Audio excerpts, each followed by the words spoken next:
Hey, what's up, my lovely gravy flips? Today I'm just cranking out videos. I'm excited to make a video on a topic that I really haven't touched yet. I do so much talking about how we buy, resell, and collect video games, collectibles, and furniture here, but it isn't very often that I talk about like the actual collectibles that I get into. And I was sitting down, throwing my 1-year-old son up and down. He's 11 months in a few weeks, but he turns one next week.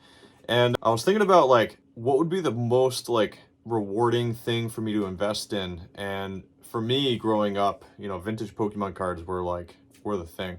In fact, to this day, I've done around 41, almost 42,000 transactions online between Shopify, eBay, Amazon, and Facebook Marketplace. But when I started reselling, I was 18 and I was actually reselling collectibles like Pokemon cards and Yu-Gi-Oh cards and Magic the Gathering. I would put ads on Craigslist saying that I was buying Pokemon cards collections.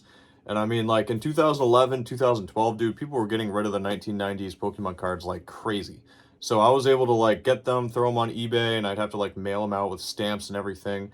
It was a totally different ball game back then. But today I'm doing a video that's more on like an overall dipstick into the vintage Pokemon card market, to see if it's something that's worth getting into. As you guys know on this channel that I'm all about buying and reselling video games and furniture, but collectibles are something that I really get into. The biggest motto here is for us to try to liberate ourselves financially and for us to become as financially free as we can. But this time I'm taking a quick little pause from my normal videos and I'm just gonna do a quick analysis of the vintage Pokemon market to see if it's something that maybe you and I can get into to invest long term. But before I get started though, this is not financial advice. So don't take anything as financial advice. Just see it as something to possibly think about purchasing now or maybe selling. Thanks so much. All right, starting off with the vintage base set Charizard. I still have one because I bought a collection back in August. Base set Charizards they were about 2 months ago at $204. Right now they've gone down $20, which blows my mind because I used to buy these back in like 2016 at like $35 a piece, because my wife and I would sell sets for like $200 of all the original 151. So to see this selling for $180 blows my mind. But it's not nearly as bad as it was during COVID when they were like $350 a piece. In fact, price charting started actually tracking their progress in 2021 during COVID. So just take my word when I say that these were about $30 to $50 in moderate condition. But base set 1 Charizards have gone down. They're actually at $170, so they've gone down around $30. So now would actually be a pretty good time to buy one. Next, we have base set Blastoise. And base set Blastoise in September of 2023 was at around $39, which compared to about 5 years ago when it was at, $10 to $15 in moderately paid condition, that's pretty high. But it's currently at $54, and it looks like it's shooting back up to the high that it had in June of around $70. So now might be a good time to invest in one of the original vintage Blastoise. Next is the vintage base set Venusaur, which has been trading sideways pretty much the entire time. I used to get these for between $5 and $10 in moderately played condition, but for the past, since January, it was at $39, and now it's trading at $37. So now might be a good time to jump in to get a Venusaur if you need one of the base set ones, one of these guys here. Let me just show you quickly all the cards that I have from this collection that I bought. They're pretty cool. I'm not going to sell these because, I'm nerdy. But it's always cool, you know what I mean? Next, we have the Lugia from Johto, and the original holographic Johto Lugia is actually, in October, it was selling at $85. This is just the base set, or the unlimited. It's not the first edition. It was selling for $85, and it's gone up to $142 in the past 2 months. So it really looks like the market for this particular card is going up. It is the grail of the Johto set, besides all the shining cards. So back in May of 2021, the card was at close to $450.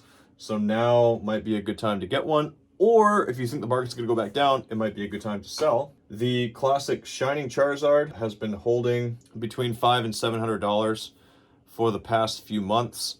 And I bought one of these back in 2016 for like $75. It was in heavily played condition, but You know what I mean? I sold it for $100 at my local store.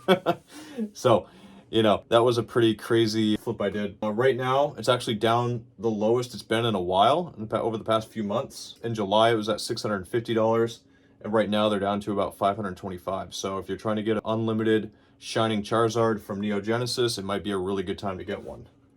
Next, I have the Neo Revelations Ho-Oh, which is a beautiful card. It's actually been on the downside. They were selling for about $46 in October.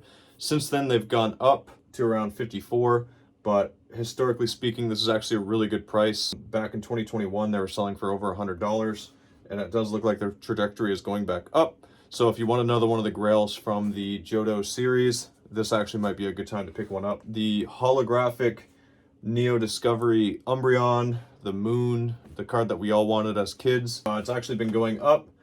It went from $85 in August of 2023 to $125 last month, but since then it's gone down about $10. So I think buying one of these Umbreons in near mint condition for around $100 is actually pretty good. So if you want to pick up an Umbreon, this might be the best time to do it. I really don't see them going back down underneath $100 anytime soon. But again, that's just my personal opinion. The Fossil Dragonite had a super spike in October of 2022 where it was averaging at like $61. Since then, it's gone down back to its old value of around $30. I used to sell these for like $15, $20 a piece. So to see them at $30 really isn't that bad of appreciation. You know, these cards, because of that rainbow, beautiful rainbow texture in the back, the value of this card is not going to go down. It's a beautiful card, and I will say that with assuredness that this card is not going to be going down much. But the next card on my list that is it, actually. So all in all, it looks like now might be a good time to get into the vintage Pokemon market post-COVID. I don't think we're ever going to get back to where things were pre-COVID, but those are just some of the grails that people look for when they're vintage collectors. So please, if you enjoyed this video, don't forget to hit like and subscribe, and let me know what your favorite vintage Pokemon cards are from back in the early 1999s, or like early 1999 and 2000s era. This is Brian, and thanks for another good episode of Gravy Flips.